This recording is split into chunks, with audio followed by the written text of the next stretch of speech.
Psyche. Being successful is one of those double-edged swords because I believe that human existence is being in pursuit of purpose. What makes life meaningful? A lot of us can probably point to a whole bunch of different things, but the reality in most cases is these things are only as meaningful as we or the people around us make them. Before I get into what I want to talk about though for this video, I want to start by saying I'm not a psychologist, psychiatrist, or medical professional. All of my claims and theories in this videos are just that and not based on anything other than my own observations of the world and of course anecdotal experience. With that being said, I want to focus heavily on people that reach success very young in particular when we talk about people going crazy after they get famous. I think in every generation, we've always had humans have a desire to be loved and revered, but it wasn't always feasible in the same way that it is today. See, in certain eras, you might become a hometown hero of sorts, but for the most part, that was the extent of your success or status. Nowadays, though, we have instantaneous access to literally everything and anything, which leads people to believe that nowadays that internet success, or in most extreme cases, global acclaim alone makes people who they are. Think about how common it is now for kids to say that they want to be a famous streamer or YouTuber when they get older. Streaming is a very new phenomenon. It didn't start becoming a thing until like the 2010s, and it didn't really start blowing up and becoming a real thing until like the 2020s, or at least closer to the 2020s. But alongside streamer, there's YouTuber, artist, or social media influencer. You see the degenerate things people do nowadays, hoping they get just a little bit of clout in their tiny cups. They'll harass people, do crazy things, and say wild takes just for attention. And they'll act the fool in public. And I think that companies have done a good job at accommodating these needs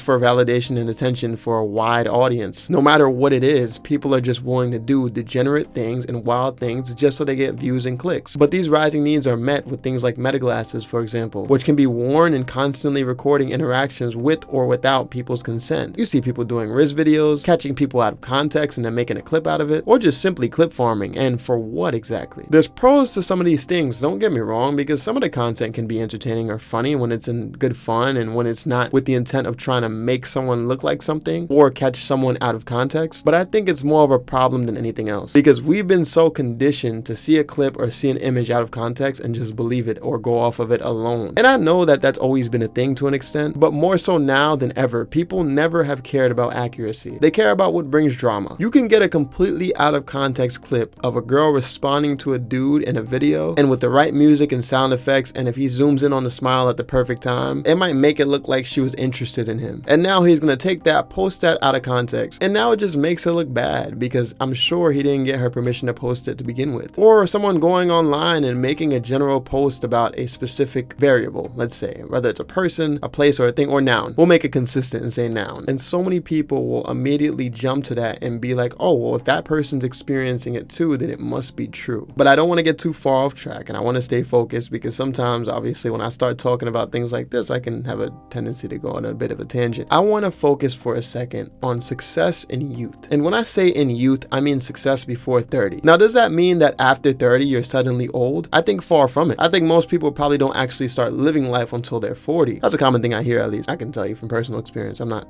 at 40 yet. But youth meaning very young, right? Like very, very young, before 30, before 25, shit, sometimes even before 21. I've noticed a very interesting phenomenon with people that acquire success too young, especially when that success looks like internet popularity and financial gain. When things aren't going well for them in the future, I see how they go from being on cloud 9 to completely crashing. And that crash can look like a whole bunch of different things, but just some examples. Desperation is one of them. They'll start posting crazy things or trying to do whatever they can to stay relevant. Maybe they try and start copy and pasting whatever is popular at the time, so they become like a chameleon. But a lot of the times it's uninspired and inauthentic, so they're just trying to do what they think is going to get them a lot of views. And views is currency, we understand that, but people will literally copy other popular content styles verbatim as a way to keep up with their peers. Or maybe they go even deeper into a rabbit hole and find themselves grifting or being some kind of LARPer. And it gets really bad when they find themselves connected with some kind of extremist group or organization. And as I observed these things happen more and more, I started to question why. Like, why does this happen and why does it keep happening? You could say the simple answer is, yeah, well, they want money and they want to maintain their lifestyle. Yeah, to an extent, I think that's a big driving factor. But I think it's less about money in a lot of cases and more about who they perceive themselves and who the world perceives them to be. See, it's really difficult to be a person that's really famous for a time period and then you go back to earth. Because once you get to a certain level level of success, especially over the internet, people tend to put you on a pedestal, and it's really weird because you can never really come off of that pedestal, especially if the person involved really likes being on that pedestal for whatever reason. When they finally start to kind of slowly come down back to earth, it can be hard. It's like a rapper with that one hit that went crazy, and maybe they got so enveloped in lifestyle and didn't start moving really smart with their money because obviously, again, they were young and successful to an extent, and then a few years later you find them working a job. But then there's the other thing. Why is them working a job such a crime? Is it their fault that maybe they had a difficult time in life? I mean, you go to the same job every single day. I'd rather see somebody have a bit of a fall from grace, because sometimes things like that are up and down, and go back to being a regular member of society and working a job than finding themselves in constant drama and trying to upkeep some kind of image so that they stay relevant. I think that above all else is annoying. And I know a lot of the times the people making fun of them are probably kids, so they don't really understand the weight of what they're saying, and obviously they don't understand the reality of being a responsible adult. But even so, it does kind of suck to observe that at times. But let's go to the different archetype of person that becomes very successful young, and maybe you either start comparing yourselves heavily to your popular peers who are getting a certain amount of views, or maybe you've been in the game doing it for a bit and then you see up and coming streamers or YouTubers or influencers that are doing kind of way better than you. I think the reason why people that become successful really young, why they struggle with this thing and like this kind of inner complex of trying to maintain being popular, and they'll do it by any means necessary, I think it's because a lot of these people get success before they actually self-actualize. It's funny because when we talk about the things of values and things like that changing when you're a kid versus when you're an adult, I personally can't relate to that. I feel like my values have been pretty consistent throughout my life in terms of what I believed in, what I thought was right, what I thought was wrong, and they might have changed or adjusted to an extent, but I think the core values at their core are the same. But I know not everyone is like that. Most people need time to really materialize what it is they think, believe, and do. So when you bypass the years that most people spend trying to figure that out, by getting successful, it's like a soft cushion that prevents you from having to experience that side of life. Because at the end of every day, when you lay in your bed, you're really there by yourself. So you have to kind of face that reality again, that no matter what character you play or how popular you may be on the internet, you are still just a human being. And a lot of these people before success are often nobodies, or in a very blunt way, they're losers, or they feel invisible. So they go from being nobody into somebody, maybe not overnight, but over a very short period of time, which is basically overnight, but they fail to realize that that's not going to save you from yourself, because life has an amazing tendency to sweep us off our feet and drop us on our fucking heads, especially when we're high in that sky thinking that we're untouchable. I know a lot of people like to point to some of the issues with society being that like these young kids, they're not 25 yet, so their frontal lobe hasn't developed. And although true to some extent, I don't think people understand that 25 is an average, meaning you can develop it earlier or you can develop it later. It's like the same thing of saying the average male height is 5'10". That doesn't mean that every man is 5'10". That means that on average, comparing the extremes as well of 6 feet and up and even under 5'6", when you put all that together, we're around like 5'10" or 5'9.5", I think is the accurate one, but you get what I'm trying to say. If it was just a thing of frontal lobe development, then I think that after 30 or shit, even 40, everyone on average would have their lives figured out. But that's just not true. You'll hear plenty of people that speak about 25 being this magic number that automatically warrants respect and maturity, because once you hit 25, now you're grown up. Now you're considered an adult. But a lot of the times people 30 plus, again, still don't have their lives figured out. Their financial situations will be all over the place, or they have a bunch of finances and responsibilities they struggle to show up for, or they might just truly lack the ability to develop long-lasting commitments and meaningful relationships. So it's tough when a young person comes and they become very successful very young, and they don't have the time going through different struggles and kind of growing pains of being a human being from the age of 18 to 30. When you don't experience those same troubles the same way, when you're experiencing glimpses of it in real time, you kind of got this microscope on you, and people can just watch you and critique you and judge you and say, oh, you cheated on your wife, you cheated on your husband. Not saying cheating is good, but sometimes people that have also done that are the ones critiquing the people that are doing it on their TVs, which is insane to me. Or let's use a less extreme scenario, and let's say someone was in a relationship publicly and then they break up with somebody else, and then they get online and kind of start ranting about how relationships aren't for them and they'll never be in another relationship, and people will look at them and say, man, that person's fucking stupid because they're 24 and they haven't figured out life yet, their frontal lobe isn't developed. And to me, I'm like, well, know, most people have been through that. Most people have been through a phase where life gets really difficult and they go through a tough breakup and they genuinely are convinced that they'll never find love again. And that's okay. But it's only different because we get to experience what they're going through in real time. So because we feel like we're watching them all the time, we feel like we know them. When you obtain internet success or any kind of success that brings a lot of attention, followers, subscribers, etc., it kind of drives you a little bit crazy because most people don't have their lives figured out before 30, nor should they be expected to. But they also barely even know who they are. So a lot of who they are becomes of what other people tell them that they are, and also whatever they're experiencing in real time. If you go from being a college student eating ramen noodles and then the next day you're making so much money that you can afford to DoorDash or eat steak and lobster every single night, most people that are still figuring themselves out are gonna say, oh man, well, I'm the fucking guy, I'm the fucking girl at this point. But you know the saying, money can't unlame you? Well, I would also add to that, fame can't save you. That's kind of corny, but you get what I'm trying to say. A lot of the times, people that are considered losers and cornballs by society or the world or whatever are still the same people even when they gain success from playing a character online. The confidence, the bravado, and I say this in quotes because I hate this term, but the aura is fabricated. So when they're met with bad media that misrepresents their character, or drama with their peers that again maybe misrepresents their character, or just straight up the consequences of their actions, which they probably feels like misrepresents their character, it can really tear them up because glimpses of who they used to be all of a sudden make an appearance again. And they're reminded of the times where they felt like nobody truly liked them. And the person they felt like nobody truly liked stares them back in the face when they look in that mirror. It's something you really have to appreciate when you're on this journey of life. Getting to know yourself and identifying more with character and value over any form of success, status, or accolade. Because these things come and go, they shift, they change. But who you are, character-wise, value-wise, principle-wise, it should stay consistent. Because if it doesn't, and you become that grifter that is jumping to any community or jumping to any value system, religion, identity, or whatever, just so that you can stay relevant within a certain community because one community isn't giving you enough attention and is falling off, so you jump to the next one. If that's you, then sure, you might still make your money. But on the inside, it's going to tear you apart. If you're watching this video and you're not where you want to be, remember that's more of a blessing than you think. Because some people get everything they could ever ask for up front and never truly realize it because they're constantly in pursuit of something greater. I'm not saying you should stop pursuing greater once you get what you wanted, but if you can never take the time to look at where you're at and appreciate it, you'll never be able to really acknowledge where you've come from. So when you fall straight down, you're constantly grieving the thing that already existed. Because in a lot of these cases, when you think that you can just speed run life, nothing will ever truly be enough. It's something to be experienced and enjoyed, not a destination. And I know that's cliche, but it's true. Don't waste your time trying to be somebody that you don't need to be right now. Enjoy life, and as you prepare for success, make sure you're actually doing that, preparing, getting everything that you want. You might not be ready for, and once it comes into your life, you might be desperate to jump to anything that can give you as much success as possible. It's terrible, and I see it happen so many times. But that's all I got for this video. If you enjoyed this video, as always, be sure to like and subscribe, and check out my other content as well. It's all on the channel and it's free. And I'll see you in the next one. Take care. Deuces.